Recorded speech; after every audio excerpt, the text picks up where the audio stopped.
Welcome to the Fearless Female Entrepreneur Podcast. I'm your host, Katerina Kormas, mindset and confidence coach for fabulous women just like you. I'm here to help you attract in more of what you desire in life and business. More wealth, more joy, success, confidence, soulmate clients, and all the abundance you can imagine. This podcast is all about your evolution to becoming the woman that has all she desires. This is where you become untethered from the fears and the doubts and the limiting beliefs holding you back right now, and instead embodying the mindset, beliefs, thoughts, and actions that will bring you to your next level goals, dreams, and success. If you're ready to step into your next level confidence and fearlessly create the life and business of your dreams, then you're exactly where you're meant to be. This is where you get your weekly dose of paradigm and mindset shifting insights that will help you change the way you see yourself and all you're capable of manifesting in your life and business. So if you're ready to get started, let's begin.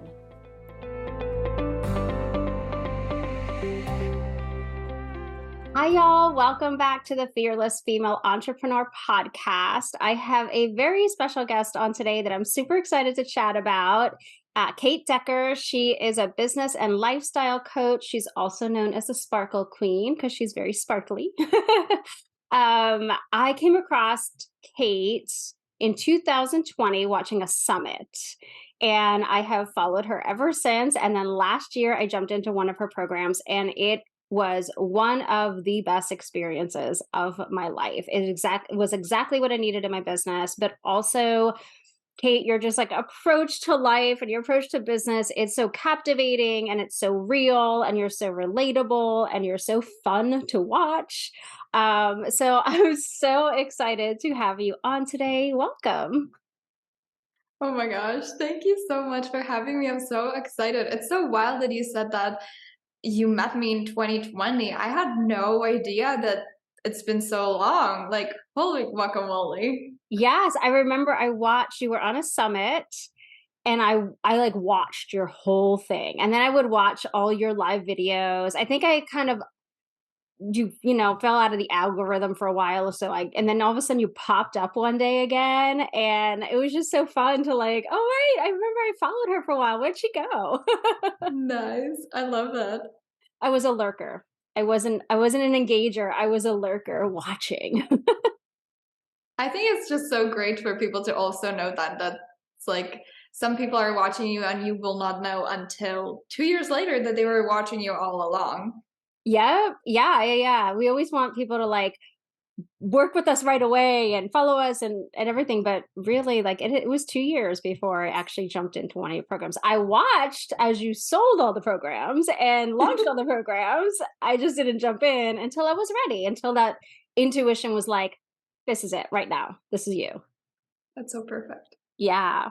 So tell us, as I was just saying before we started, like I love your story. And what I love about you, I've been in the online space for about 7 years now, and I've been in the coaching space for 7 years, been in the entrepreneurial world, social media has changed, the coaching industry has changed, business has changed dramatically in 7 years.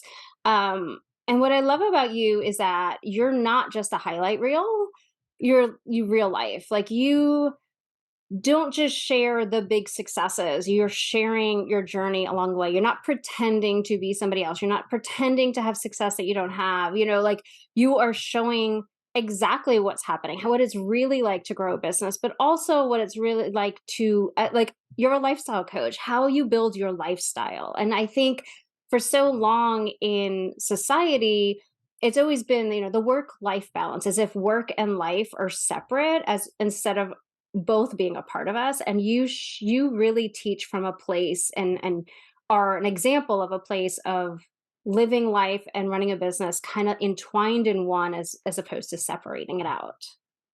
Yeah. Oh my gosh. Well, there's so much I can say about that, but um so I guess a little bit about my story for those people who don't know.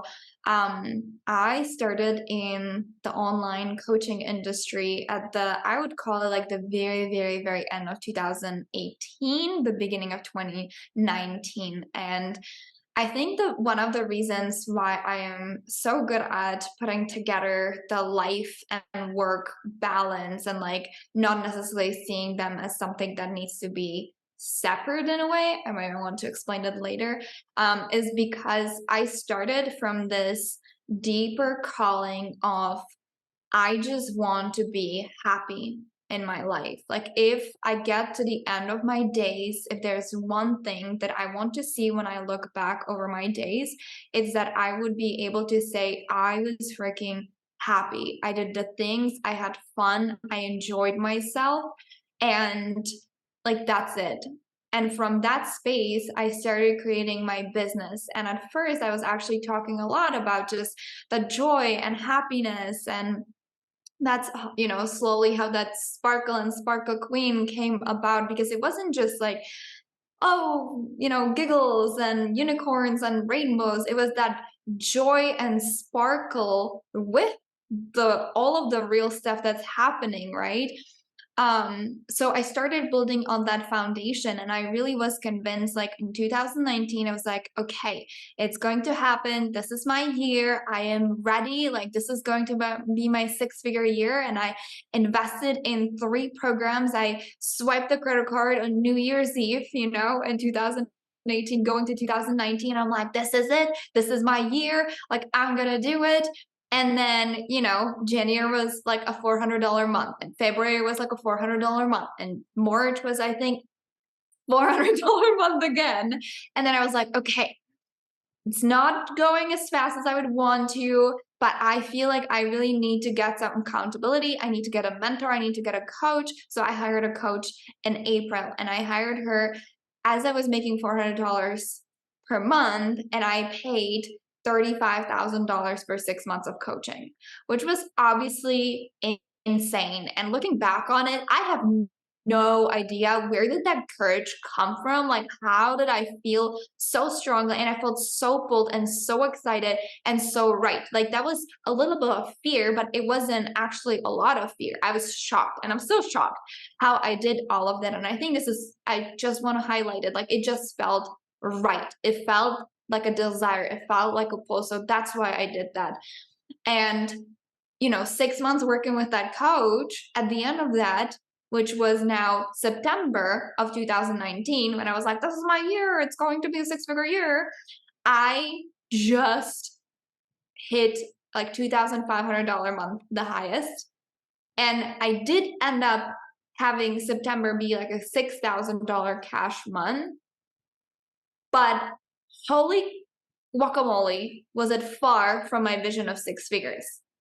And I feel like this is also the part where I love to be real about business, is because just because we declare this is my year, and we start doing the things, and we start showing up, and we give it our all, and time and energy and money, right? Especially like, that's the one where we're like, I spent so much money already in coaching and learning and all that stuff. Like, I know it sucks when you're like, everyone seems to be flying past you, and you're just there, and you're like, holy crap, like, how is this not working still?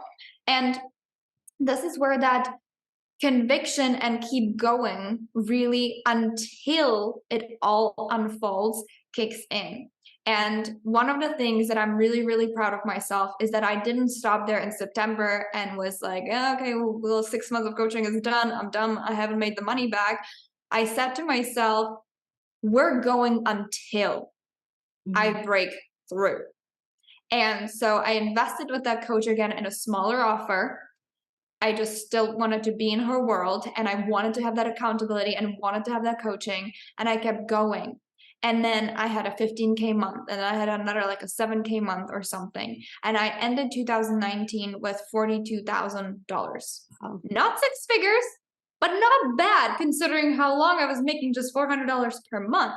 yeah. And then when 2020 kicked in, it was actually not only my first 6-figure year, but it was my multiple 6-figure year. We ended 2020 with $200,000 cash, Wow. which is insane, right? It was the second year of me as a coach.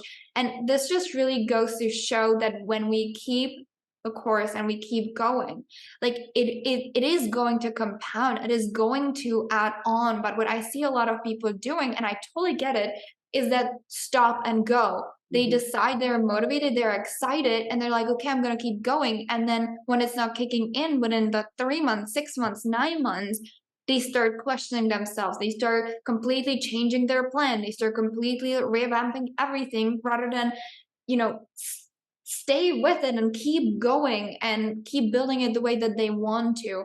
So I don't know where I was going with that, but that's the one part of my story that feels very, very real. And I see people struggle with this a lot. And I just want to be the example of, yeah, I wasn't the fastest cookie in the oven. I wasn't an overnight success. Like it didn't happen right away, even though now people look at me as like, oh my gosh, you like everything happened so fast. And like, yeah, looking back on it, it feels like it happened so fast. But when I was in it, it felt like it was taking freaking forever.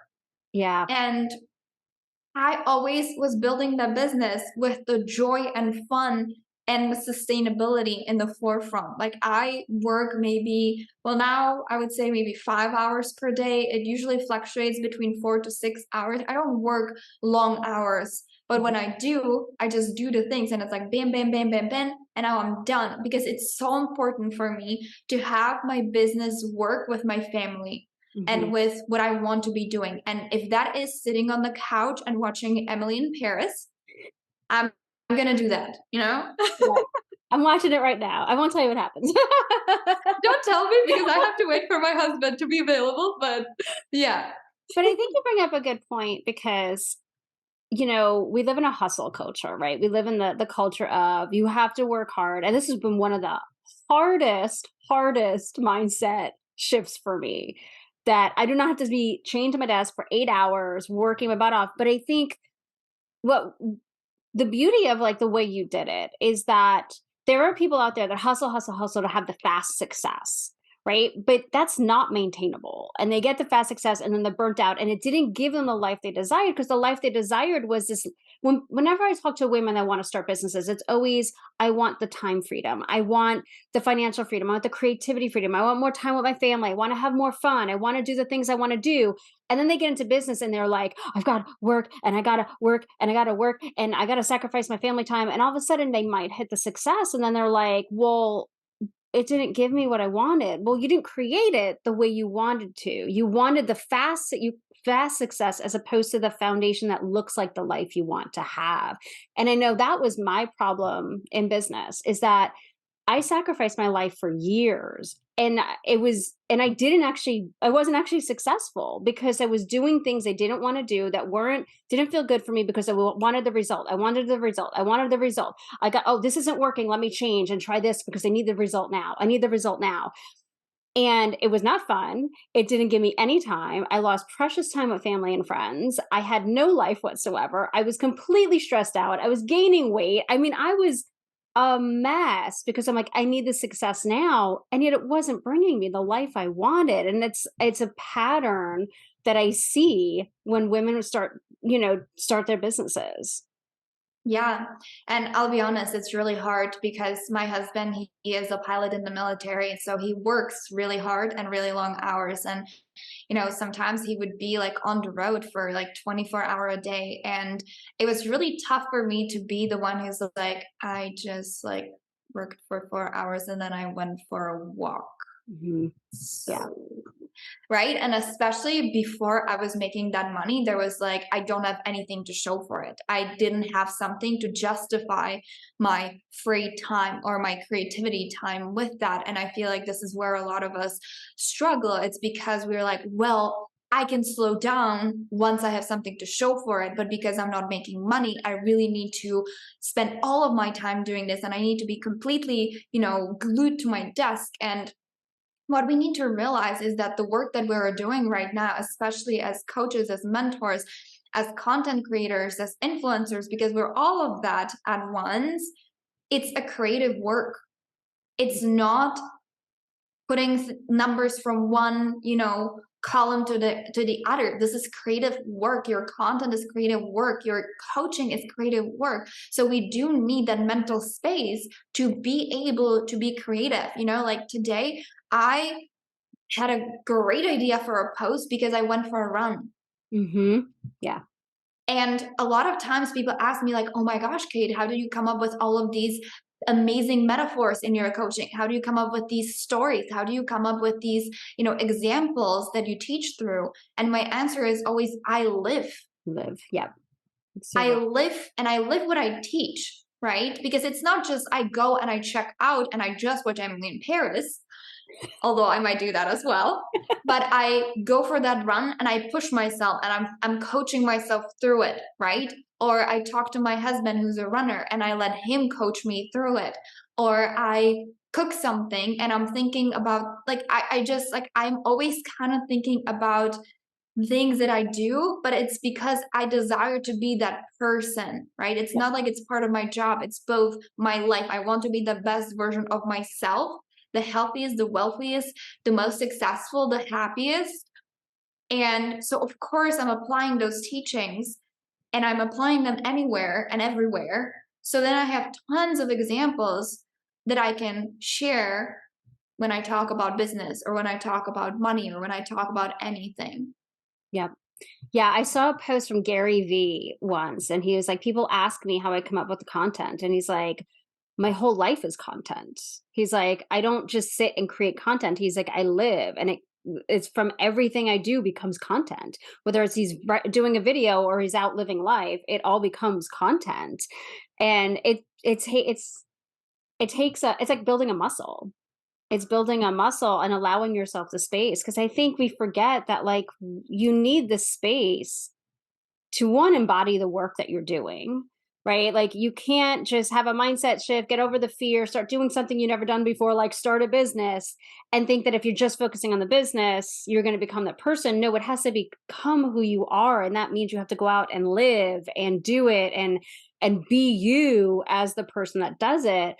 But I think also, like, it's just like a muscle that you have to we don't go we haven't I mean, content creation is fairly new if you think about it, right? Like, we weren't born content creators. We also weren't born being able to talk about our gifts and our skills, especially when you come from a 9 to 5 world where it's like, this is your job description, this is what you do, and all of a sudden you're starting a business from your internal natural gifts and knowledge and skills and talents that we have not been honed to talk about. And that's like another piece of like becoming an entrepreneur, is all of a sudden it's about you. It's not just a job. It's literally you creating something to bring to the world. And you got to get comfortable talking about it. But it also means you have to be comfortable being you. And the only way to be comfortable being you is to actually be you and go out and do the things you love and to do more of the things you love. Do the hobbies, travel, read the books that you love. Like, that's the only way to get to know you. And I think that's where the content creation comes, because then you can connect, oh, I know who I am, to, oh, this is what I share with the world. And then it becomes content because you're just more fluent in your own language. Yeah, 100%. And I do want to add to that because just kind of chuckling here. It's also okay to go through like a bazillion identity crises. It's normal. It's okay. I still sometimes have like a freak out of like, who the heck am I? What do I stand for? What do I do? What do I do with people? What do I do for people? Like, it's normal to sometimes get this moment of like confusion of like, I don't know who I am. It doesn't mean that you cannot show up. It doesn't mean that you cannot be successful. It doesn't mean that people are not going to buy from you if you have a temporary moment of like, who am I? But just start tapping into like, okay, what is important to me? What do I stand for? Right? What do I value? And for me, it always, no matter how confused I can get about myself, it always comes back to I want to be happy and I want to be the best version of myself. And if I don't have any other answers, that's perfect, because then I can help other people how to become the best versions of themselves in Mm, whatever they want to become the best versions of themselves, right? So it gets to be really, really simple when we start paying attention to like, what actually makes me happy? What do I like? What do I enjoy? What do I care about? And what do I not? Because even like in the coaching industry, it has become kind of a trend that we need to talk about anything and everything that's happening in politics and religion and everywhere. And we do and we don't. I think it's important to speak up sometimes, but I also think it's important to speak up about the things that matter to you and be okay with sometimes not speaking up. I'm not the biggest fan of people who don't speak about anything, because if we have a platform and we have a voice and we Yeah. can help people, I think it's important and valuable. But also, like, we don't have to have the perfect opinion on everything. Yeah. And I feel like for me, that that was one of my fears of like, oh, what if I speak about certain things and people don't like me? Well, then I don't speak about the things that I'm not willing to put my hand into fire for. Whether that is Mhm. politics or that's business, right? So like when we are like, there is million truths, especially when it comes to like business or health coaching or I don't know, love coaching, anything, really any type of coaching, any type of entrepreneurship, like people, you can find people from both sides of what's the right way, what's the right thing to do. But when we find what is the right thing for us that works for us, we will call in the right people for that. And sure, there will be people who disagree, but that doesn't matter because they are not, you know, our people, they're not for us. And that thing maybe didn't work for them, but it doesn't mean it's not going to work for you. So it's just really finding out like who you are, what you're about, what do you believe in, what do you stand for, what's the right fit for you, and then just kind of go with it. Yeah.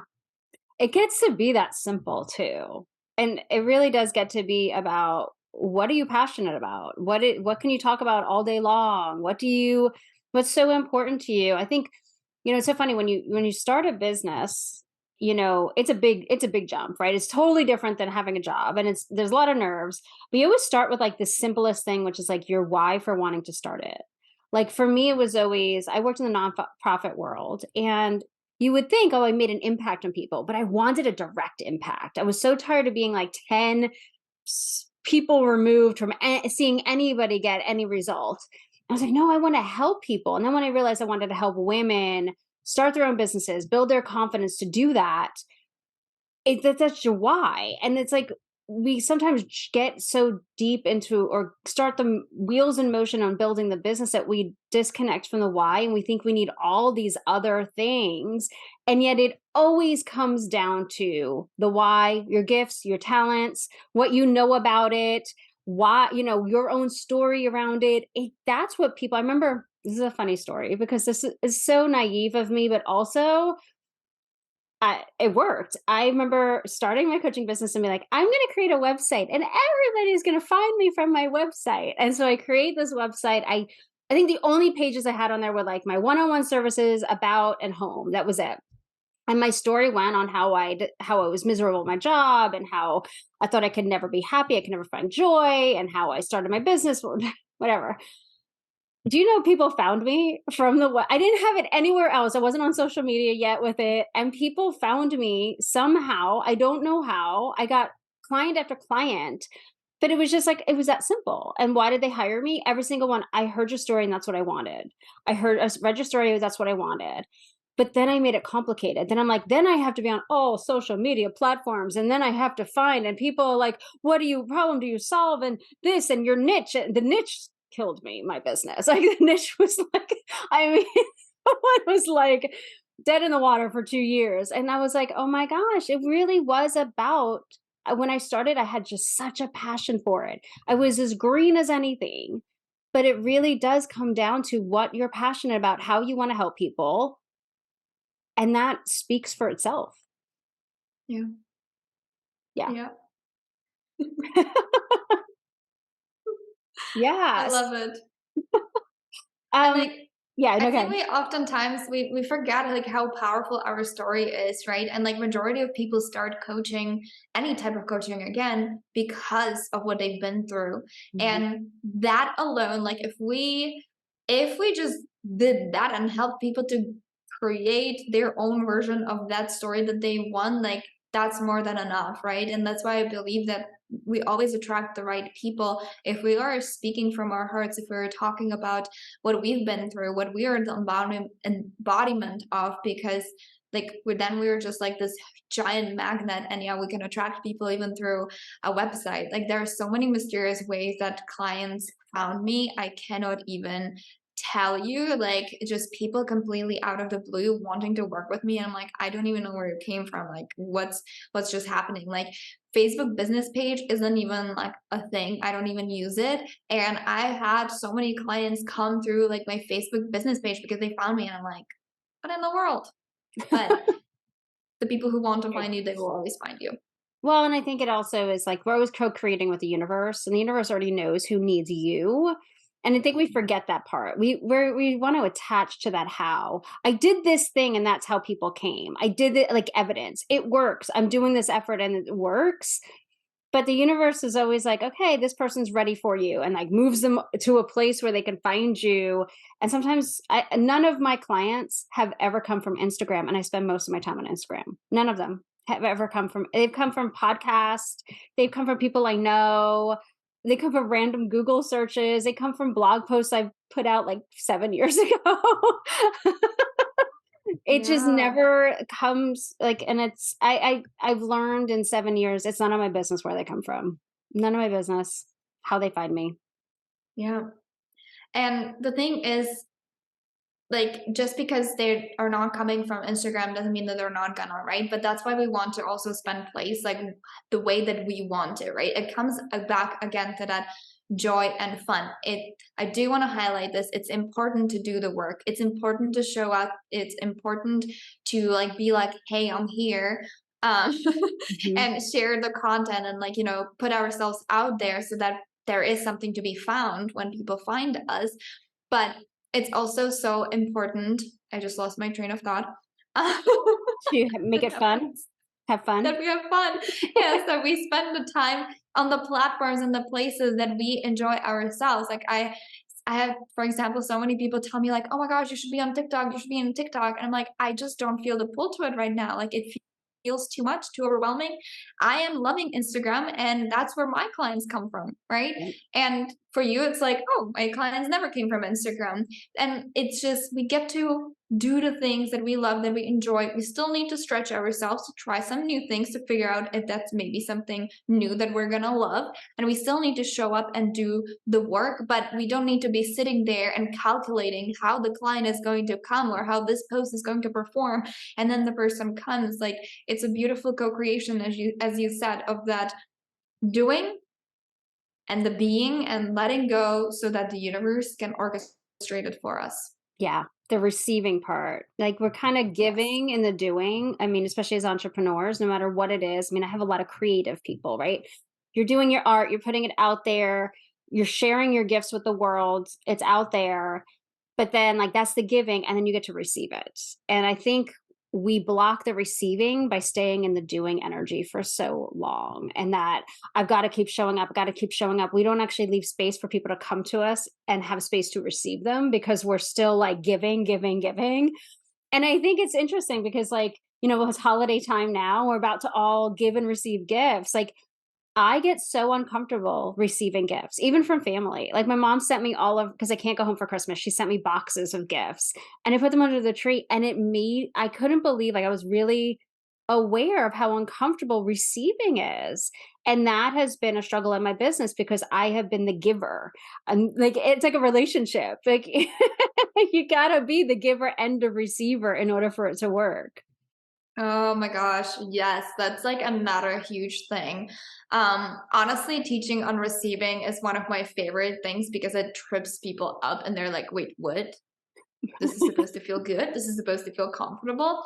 And like that's the thing. And I love, the Christmas time and you talking about the gifts because anytime gifts show up on my front door, I'm like, oh, this feels so good. I'm so happy, right? And like my mom also sent me like a huge box of gifts, and there was a zero discomfort. There was zero guilt. There was zero anything.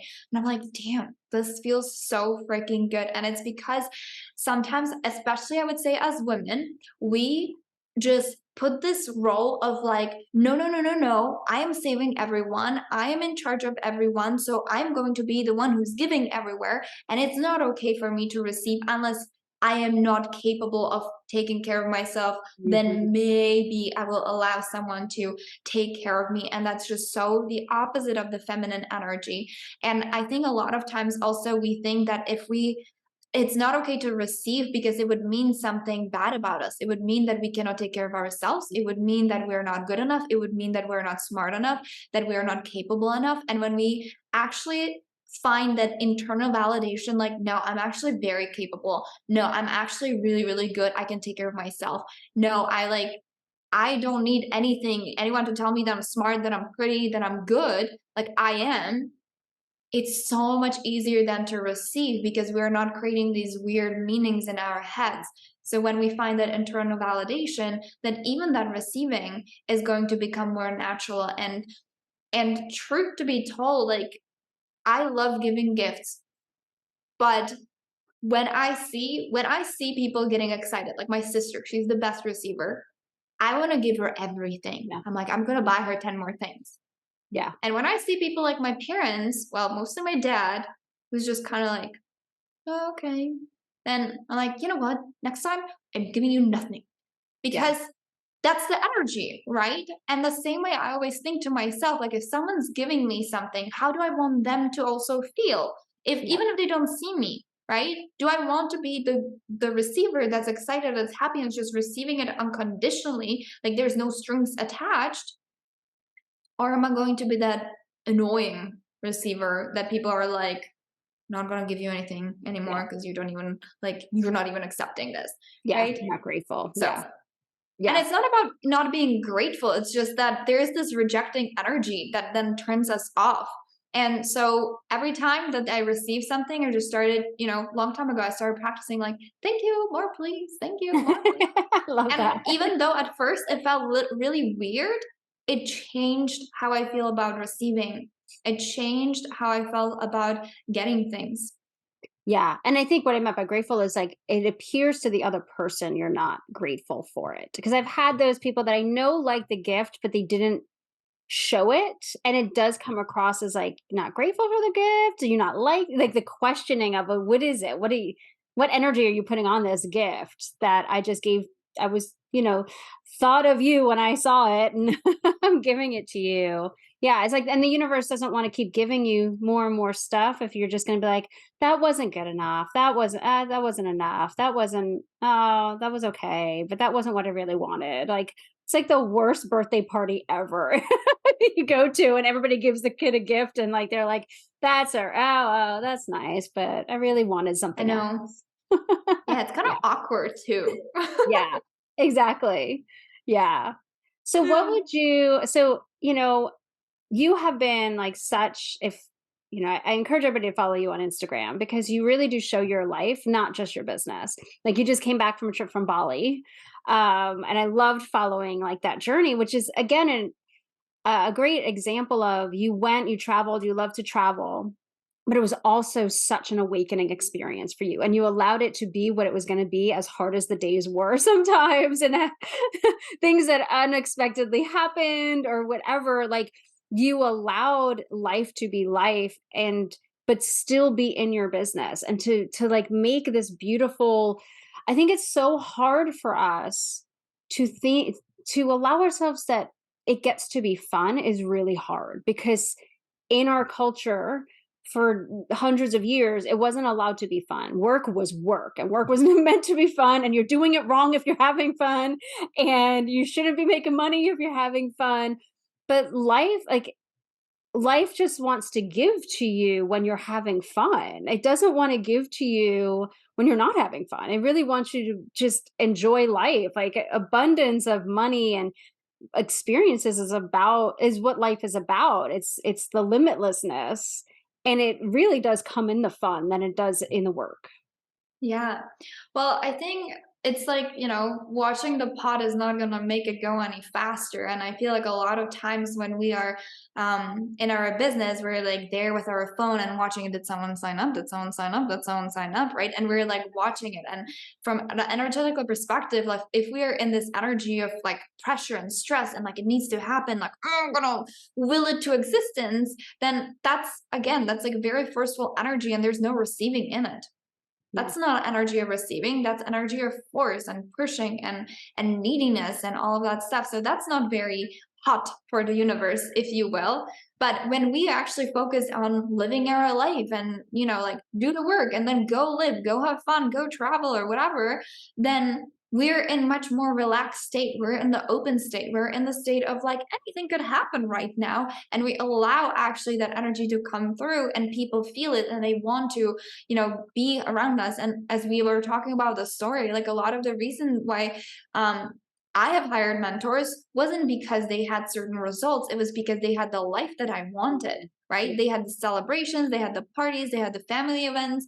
Some of them were traveling and all that stuff. And that's also a lot of times where some people hire me because they're like, oh my gosh, you travel so much. Like, I want this to be part of my life. And the trip to Bali, honestly, was the hardest thing I've ever done, I would say, thus far. Um, Bali was amazing and beautiful, but boy, I was slapped left and right like every day with things that I had to face. And I was there alone. It was my very first trip to, you know, Asia, if you will. I've been everywhere to Europe. I've been everywhere in the US, but I haven't gone there. And it was just so freaking different. And I knew that. And I would say, like, I was ready, but boy, I was still not ready. And it was so beautiful because I got to show people, like, you know what? This is sucky and this is what I'm doing with this. And this is how I get slapped again in my face here, metaphorically, and this is what I'm doing and this is how I'm thinking about it. And I Yeah. kind of show the entire journey of all of that shit and crap and everything that went wrong, and that was so much of it. And then how I led myself through it, that at the end of that trip, because I was there for a month, like I was like complete and ready to leave, but also so sad because I felt so good and so at home. And that was not my experience for the first 2.5 weeks at all Yeah. whatsoever. Right. Yeah. So I love sharing both of those sides because I think our life, like how we do one thing, that's how we do a lot of things. So how we approach the challenges in our life is a lot of times how we approach the challenges in our business. Yeah. And I think it's remembering that, like, it's a great example of showing there's always a duality. There's always a good and a bad at the same time. Like, if you experience a bad, there's always a good to it. Right? There's always another side. You can have $0 in your bank account and still have the greatest experiences, right? Have the greatest day of your life. Like, you can still go on a trip that you've been dreaming about for years, have some crappy experiences, but still enjoy it and still appreciate it. And I think in business, you brought up the point, early on, like, people get hung up by it's not working, but it could not be working the way you expect it to work, but still be working in your favor, right? And it's being able to see that. I think that that's the best gift I ever learned when I became an entrepreneur, is that if you stop looking for how it's not working it and see how it is working for you in some way, just not how you expected it to work, and you can hold both the dualities of this sucks but this is also awesome at the same time, or this might be going bad over here in my relationships but my business is going great. Like, you can hold both at the same time. And the same thing with, like, you can hustle for 5 hours a day, but still enjoy life at the same time. Like, you can do both. It doesn't have to be either or. And I think I wish more people could understand that and hold that and learn to. I mean, it took me years to understand it. It took me years to embody it. And it's one of those muscles that you never actually strengthen perfectly, that every time you get hit upside the head with something, Yeah. you have to remember, oh wait, I can also see good in this or something else at the same time. Yeah. And I do want to add to that is one of my favorite sentences is, XYZ is happening. So now what? It's like, okay, this is really shitty. So now what? Right? Because a Mhm. lot of times we're like, oh, this is really shitty. I don't know. And we just kind of want to hide and fall apart and I don't know what. But that's not going to help anyone. It's not helping you. It's not helping anyone. It's not helping the situation. It's not helping you feel any better anytime soon. But when we just kind of see it without all of that attachment, it's like, okay, this is really shitty. So now what? Who do I want to be? How do I want to approach this? Because a lot of times people blame circumstances, and I get it. Some circumstances are just really hard. literally this year was the hardest year in forever for me. But the only way I was able to go through and enjoy the duality without trying to look for what's good necessarily, but like just kind of go with that was because I was like, okay, this is really hard. So now what? Who do I want to be? How do I want to face this? Maybe I can change the circumstances. I can change that I don't have the international driver's license here in Bali and I cannot rent a scooter. I can change that, someone's building a building right outside of my beautiful view that was supposed to be beautiful. Like, there are things that we cannot change. So now what? Who do I choose to be? How do I want to approach this? And it Mm. will change our entire trajectory. And I don't actually even look for things that are great when I'm in the shits because I'm like, this is it. This is what it is, and this is where I am, and I know that there are good things in my life, and I sometimes let myself feel a little shitty, and then Yeah. I do the, "Okay, so now what?" And then the other things, like, we get to be like, it's okay, like, the duality, I just want to add to that, like, I feel like a lot of times we don't allow ourselves to feel also happy when something is shitty because we fear that it would take away from the seriousness of it, and Yeah. we can navigate someone dying in our family and being heartbroken and so sad, and just like it feels so heavy and so hard, and also at the same time we can celebrate that something is going amazing and it doesn't take away from the pain, it doesn't diminish it, it doesn't make it that you're a bad person. Like, it's okay. We as humans, we are built to feel those emotions naturally. Like, we don't need to look for them. They are there if we allow them. Yeah. We can be going through the toughest storm and the best thing, and it's okay. There's no guilt or shame necessary. Yeah. I think that's such a great point because we do judge our emotions and we do. I mean, I lost my grandmother in July, the end of July, like a week and a I'm so half before sorry. going to Florida. And for vacation with my family. And same time of having to buy a new car. Like it was all this happened at once. And it was like I got to grieve her, but I also got to go have fun and remember her with the family together and still be okay with having fun because the kids didn't know she passed away. The kids didn't understand that. They just wanted to have fun and got to be both. And that's one of the greatest examples of like you can grieve. And it was moments of like I don't judge when I'm really sad. Like the other day I was like I realized I'm not getting a Christmas card from her this year, like, and I was like I got all these Christmas cards in the mail and I just started crying and I'm like, you know what, but I can go take every Christmas card I saved since I was born from her and make a scrapbook, and I could take this moment of remembering her but allow myself to grieve it and but also do something good with the grief at the same time. But I think not judging ourselves when things are not going to go right in your business. End of story. It is a given. It is going to be shitty sometimes, and things are going to go. But I love the now what, right? So nobody signed up for your master class. Nobody signed up for your program. Go cry about it. It's fine. Go cry. Have the emotions. Feel it, and then what? Do you do it again? And then what did it feel good? Did it not feel good? Is there something that you really wanted to do instead that you didn't do you want to get back on the horse and try this again? Like, you get to cry. I've cried many a time. Oh yeah. Nobody signed up. I'm such a failure. But Yep. then I think that's the difference between people quitting because it didn't have the expected result versus people that did. And now what? Yes. Yep. Yeah. Every single entrepreneur has cried more times than they can probably count on their way to success, and it's okay, and it's just a part of it, as it is part of our life. Yeah. Sometimes you cry. Well, and those people that are successful, they also have failures at the same time. I mean, I've seen people say that make millions that are like, and that program didn't sell anything. Like I got my millions and I launched something and nobody bought it. Like it's part of the evolution, part of the process. Yeah. Yeah. Yeah. Well, what is one or two tips you can share for those new entrepreneurs out there that are getting on the train or are feeling overwhelmed or trying to figure it out and you know maybe falling into the trap of hustling and sacrificing so much for their business? Yeah. Tips you have?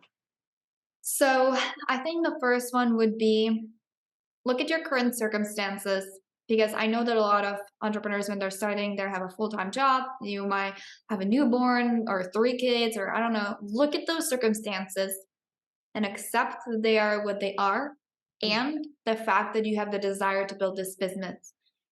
Because if you desire it, it must be available. And God, universe, angels, higher power, whatever you believe in, there that whole entity isn't an asshole that will give you a desire that's unattainable with where you are in your life right now. So take that as the truth. I desire it, therefore it must be available. If I desire it, it must be available. So there must be a way to build my business successfully within these circumstances. mm, And when you take that, you will start seeing the options and the ways how to do it. And then pair that with the values, right? With what do you like, how do you actually want your business to be right now with the circumstances that you have? It will change over the time. Maybe when you don't have to have that full-time job, or when your kids are in daycare, or you can afford childcare, or I don't know what else, right? But like, have the vision of like, in an ideal world, how would you want your business to be? And commit to that, to keep going that way and building that way until you make it, mm, until you break through. I know it can be so hard, but put your blinders on, commit to it, and just go in that direction. And you might find out along the way that you don't know how to do social media. Go buy a course.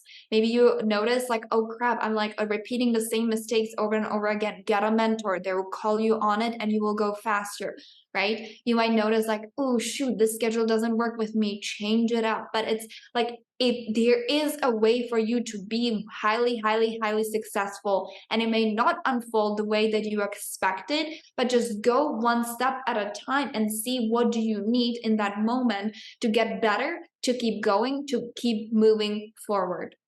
mm. So I think those would be the two biggest things. I think that's such a breath of fresh air. Like, meet yourself where you are. And I did not do this. This was the biggest mistake I made. I had a full time job. I also had another massage and wellness business, and I was trying to build my coaching business, but not in reality. I wasn't in reality of I had a dog to take care of, a brand new house. I had full-time job that I was working 40 hours a week. Plus I was working nights and weekends in my massage and wellness business. And I was trying to build the coaching business. One, I put expectations on myself to have this wildly successful coaching business on, like, 4 hours a week of work, like, and that was, I wasn't honoring my life as it was, or building it to meet the schedule that I needed, or the limitations that I had, or I was trying to do it as if I had no job and no business and no dog and no responsibilities. Yeah. Yeah. Yes. Meet yourself where you are. Exactly. And I do want to say, like, you can be wildly successful even with just 4 hours per week, but it's just going to look differently where you put your energy and where you don't, and how you go about things. And a lot of things in that is just being efficient and really doing only the things that are productive, and ditch everything else or outsource everything Yeah. else. So, yeah, that's just such a great point there. Yeah.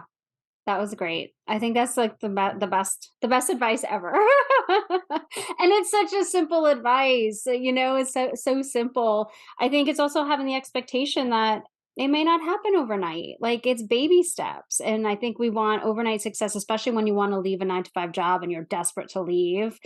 There's that, but the desperate energy is never going to fuel your business. It's going to repel your business. Yeah, so Yeah. having patience. Patience is a virtue in business. Oh, this was so great. I love this conversation. Thank you so much for sharing all your wisdom. Like, I love that you're just so honest and true, and, like, sharing the truth as opposed to trying to do the highlight reel all the time, or, you're real about it. And that's refreshing. And I think we need more of that, more to hear more of those stories and more of that perspective on how to build a life that we love. Thank you. I'm so happy that I was able to be here, and this was a lovely conversation. Yes. So let everybody know where they can find you. Yeah, so mostly on Instagram, that's where I'm hanging out the most, at XOK Decker. And then I have a Facebook group. It's called the Sparkle Society for coaches, creatives, and high achievers. Love it. I love it. And I'll put all those links down in the description. Perfect. Awesome. Thank y'all for joining us, and we'll see y'all next time. Bye. Hi there. Ever wonder what it would be like to eliminate the overwhelm, to stop feeling like you have to do all the things to have a successful business, to stop second guessing what you should do next in order to attract in clients and build the momentum in your business? What would it feel like to stop constantly feeling like the actions you're taking towards your goals aren't working? Or to stop wasting time thinking you aren't good enough or you don't know enough, or that everyone else knows this secret formula that you're missing? What if instead you could learn a powerful method to lead yourself to success? A method that will allow you to love the work you are doing in your life and business, that ignites your momentum and your confidence every single day, and to create an aligned quarterly business plan so you can see how all your actions are leading you where you want to be and connecting you to that future version of you who is leading the life and business you deeply desire. If this sounds amazing to you, I want to invite you to join me for the Ignite Your Mindset and Momentum in Your Business 90-minute live workshop. You can choose from 2 separate dates to attend, April 19th or April 25th. In this workshop, we'll be using the Becoming Quarterly Journal and Planner to ignite your momentum and mindset so you achieve your next level goals and dreams this year. To find out more about the workshop, click the link in the description of this podcast. I look forward to seeing you there.